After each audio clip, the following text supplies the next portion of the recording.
Mark Denholm at breakfast podcast. Hello, welcome to episode 231 of the best bits of the Atom Radio Breakfast Show. And this is Mark Denholm from the Atom Radio Breakfast Show. And for the next few moments, we'll guide you through the best bits of this week. The week where summer finally showed itself again with a couple of nice days. Although I do believe today, the 12th of August, when this comes out, it is pretty much back to what we've taken for granted now for this year. So yeah, I hope you enjoyed the summer that we had. On the way this week, Monopoly, winning, attractiveness and dating, strange funeral song choices. We had annoyances at work. We had a naff business proposition that was put to me. We had chucking people out, and we've also got an admission of cheating. Mark Denholm at breakfast podcast. Welcome to Monday and the start of a brand new week. A week is like a game of Monopoly, isn't it? You go round and round and round and round. Every time you complete a revolution, though, of the Monopoly board, you get £200. You don't get given £200 just for passing go and reaching Monday. This is Mark Denholm at breakfast. Atom Radio. Start of a brand new week, and let's hope this one is more successful than last, even if last was quite successful. I did actually win the lottery on Friday. Don't get excited, though. It was only £3.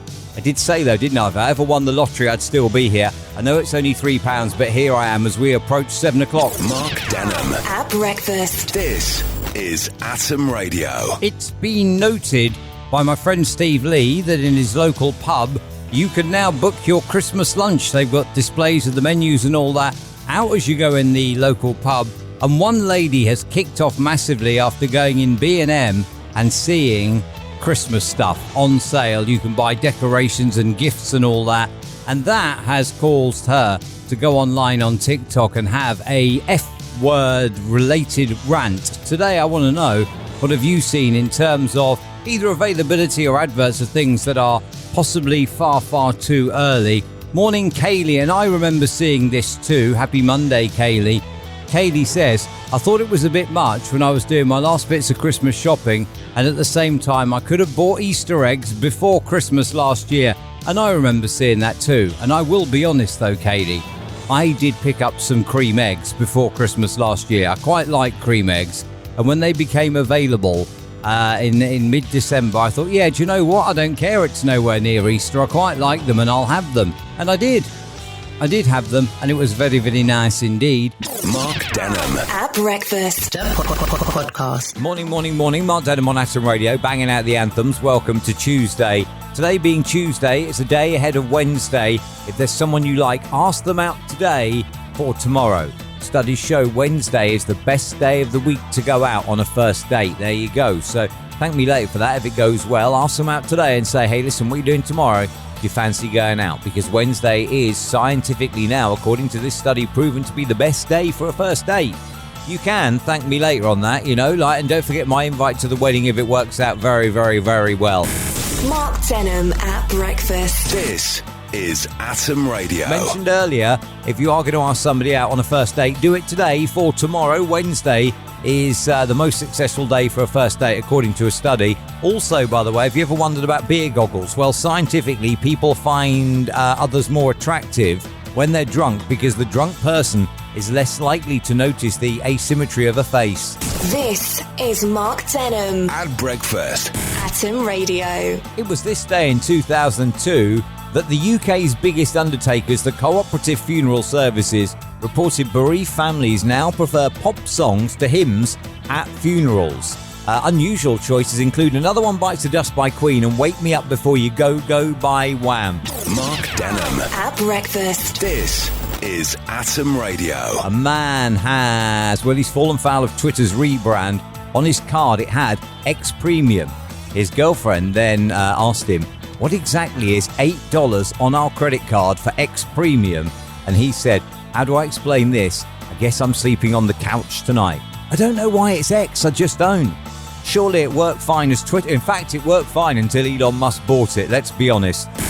Mark Denholm at breakfast. This is Atom Radio. Let's recount now the top 5 of things at work that annoy you.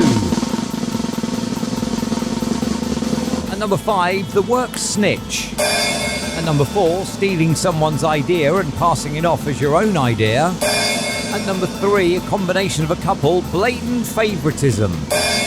And number 2, when somebody steals your lunch out the fridge. And the top thing that annoys you at work on Top 5 Tuesday, making horrible tea or coffee when it's their turn just so they can try and get out of doing future tea and coffee runs.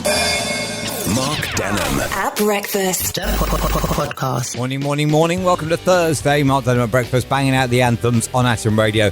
It's 6:13. Google is in talks with major music labels to license artists' voices and tunes for AI-generated songs. Do you know what? I had an email. I think it was Monday, where I got offered a chance to be involved in a voiceover program. What they basically wanted was they wanted me to record these phrases, and then they would clone my voice. Interestingly, it says that they would then own the rights to my voice. So basically, they'd pay me one pittance once, and then they would own the rights to my voice, and anybody could then buy my voice artificially generated through them, and they'd get all the money. Not surprisingly, I said no. This is Mark Denholm. At breakfast. Atom Radio. You know, if you count your steps on a daily basis and you're always aiming for 10,000, well, new research which was released yesterday, which I obviously didn't talk about yesterday, shows that instead 3,792 is the magic figure that actually starts to make a difference. So rather than doing 10,000, if you can do 3,792, you're making a difference. And you are trying very hard to keep yourself healthy. I've had a look, and out of the last 5 days, I've done it twice. Mark Denholm at breakfast. This is Atom Radio. There is a phrase in German which translates to, I am feeling visited enough. This is what people say when they like guests to leave their home. And apparently, we in Britain have a problem with saying such, and we don't generally say it.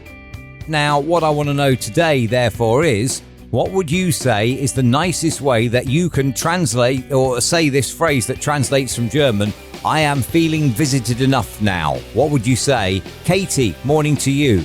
Katie says, as long as you say it in the right tone, you'll get away with, are you moving in or are you actually heading home?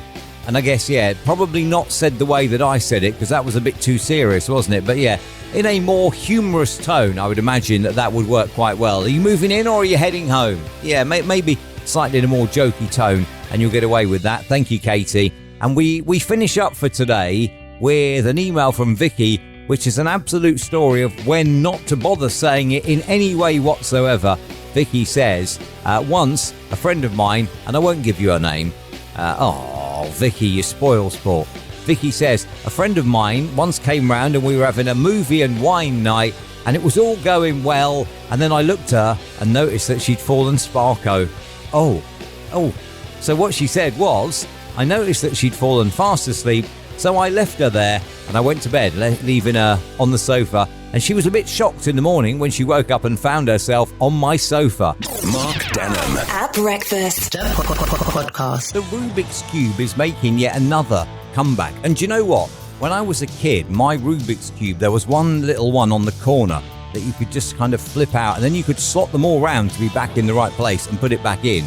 And that always used to amaze my parents. Yeah, I can do the Rubiks Cube. The honest truth is, I could never, ever do it. Doesn't matter unless I could get that one bit to come out. And I remember doing it at school once, and I slipped that bit out and did it and put it all back together. And then my friend gave me theirs, like, can you do this one? Nah, I'm bored of it now. Never ever told the truth before until this moment, but no, I wasn't the best at it. Mark Denholm. At breakfast. Podcast. Right, that's it now. I've outed myself, haven't I? I could never ever do the Rubiks Cube.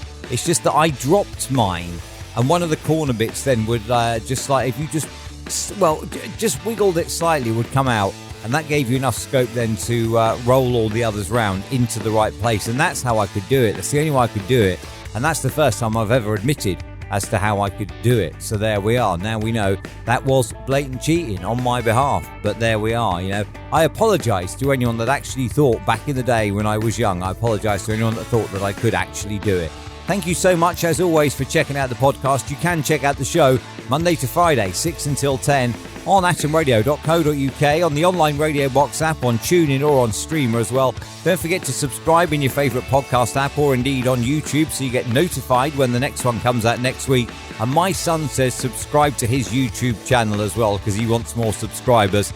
and that's at Will Denham on YouTube. Have a good week. See you next week for another podcast or Monday morning. Mark Denham. At breakfast. The podcast.